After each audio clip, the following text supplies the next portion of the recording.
Hello dear student, we have started the lesson chemical effects of electric current. In that we have discussed the different concepts of chemical effect, that is good conductors.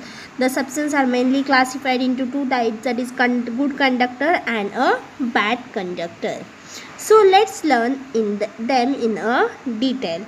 In the last lecture we have discussed the last point, that is how the major difference between the tap water and the distilled water. So let's discuss them. Okay, so as you know, the tap water is a good conductor of electricity, while distilled water is a poor conductor of electricity, because tap water contains some minerals and distilled water do not contain any minerals. Are you getting this? So this is the main reason why the tap water is a good conductor of electricity. Now let us take two apparatus. As in this apparatus we will use a battery and a bulb.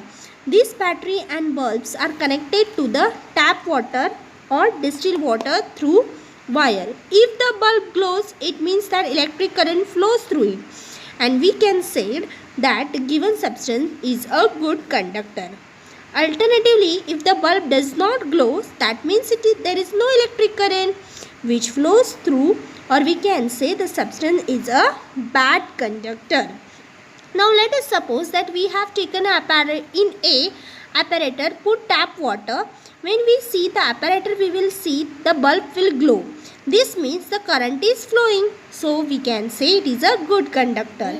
While in a apparatus B, we have taken a distilled water.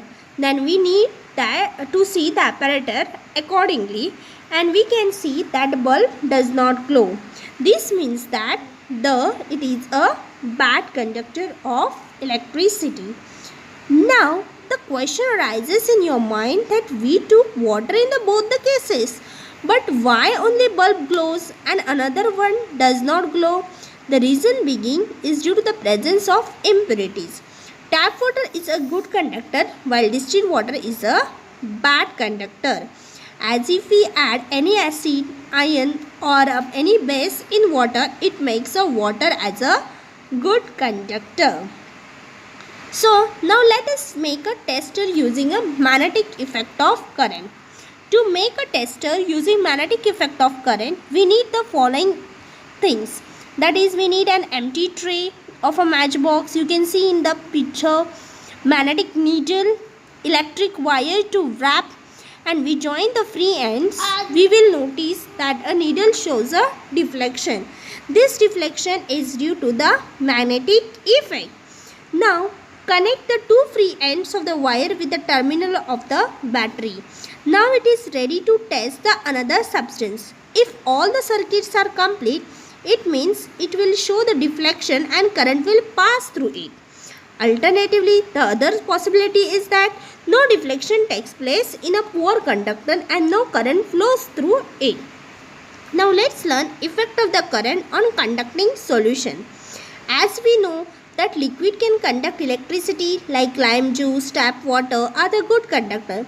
But there are some few solutions which are the bad conductor, including distilled water. The apparatus used to see the effect of the current on conducting solution is a electrolytic cell. It contains two electrodes. One is anode and another is which is positively charged, and another is a cathode which is negatively charged. These two electrodes are placed in a solution, and when current passes through the solution, the chemical reaction takes place. The occurrences of the chemical reaction can felt either by the bubbles of the gases on electrode, changing the color of the electrode, or deposition of the metal on the electrode. These things can happen when the chemical reactions takes place. So now let's discuss. Now the solutions are mainly classified if the on the basis of whether the solution undergoes chemical change or not. Now next is electrolyte. Electrolytes and non-electrolytes. So electrolytes are those substances which on passing the current, means when the current will pass through it, it is going to split up into its original form, that is ions. For example, the solution of acid base salt undergoes the electrolytes. That is, let's take an hydrochloric acid, that is HCl. So HCl is an hydrochloric acid which will undergoes the chemical reaction, is going to split into H plus ion and Cl minus ion. Then the next type of the classification is non-electrolytes, means the substances which do not dissociate into the ions when current pass through them. For example, distilled water. Distilled water do not get, when the current pass through it, it is a bad conductor. So when the current pass through it, it will not show any kind of effects. So related to this, means now we have seen that HCl when breaks, it forms its own ion, that is H plus and Cl minus ion.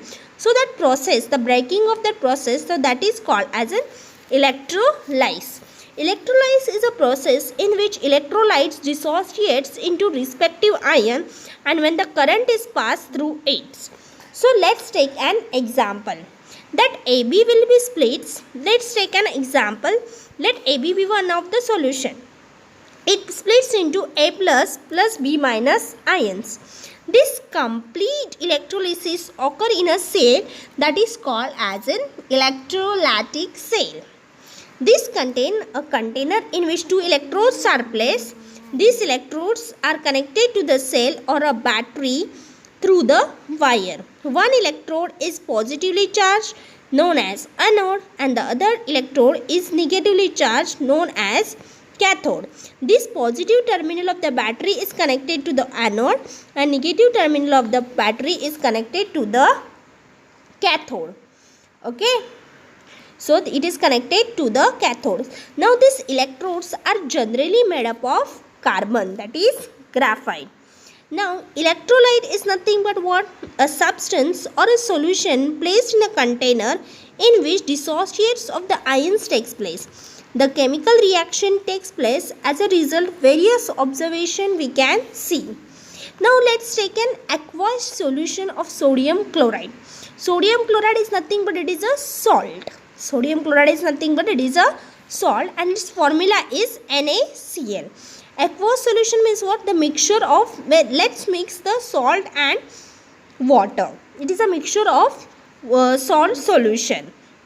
As we know, the cathode is a negative terminal and anode is a positive terminal. Here the electrolytes are going to use as a sodium chloride solution. On passing the current, and now we have learned the salts, acids and base undergoes the chemical reaction. They conduct the electricity. So as the current is going to pass, what is going to happen? They are going to convert into N plus ion and Cl minus ion. So at anode, now anode is a positively charged. So the ions are placed in the solution. This positively charged ion, N plus ion, will migrate towards a cathode. They will migrate towards a cathode. Cathode is a negative terminal. So it will migrate towards the opposite direction. So it will move towards the cathode and Cl minus migrates towards the anode. Now let's discuss where this electrolysis process is applicable. So let's discuss about its application. So most important application of electrolysis is electroplating. Electroplating is the process of depositing metal on desired article. In this process, the cathode is an article to be coated and anode is a metal to be deposited. And electrolyte is a salt of metal to be coated. Okay, let's suppose that process of electroplating of the copper on metallic spoon. The iron spoon is made the cathode. A thin sheet of copper, pure copper, is made the cathode. When electricity is passed through the solution Cu2 plus ion, that is now Cu plus ions will migrate towards a cathode. So to get reused to the copper metal. This copper metal is electroplated on the object, means deposited at a cathode, so that we can get a metallic spoon, and the sulfate ions moves towards the anode. Here the sulfate ions do not get oxidized. Instead, the copper metals of the anode get oxidized to Cu2 plus ion. These copper ions go into the solution. Are you getting this? So where we can use this electroplating? See, there are the main example. See, it is used for coating the metal with a different metals so as to improve the property. Chromium plating is generally done on the tap because it resists the corrosion and scratch. Jewelry makers electroplated silver and gold with the less expensive metals. Now there are some jewelries which are electroplated, which we are given the gold or silver coating for the less expensive.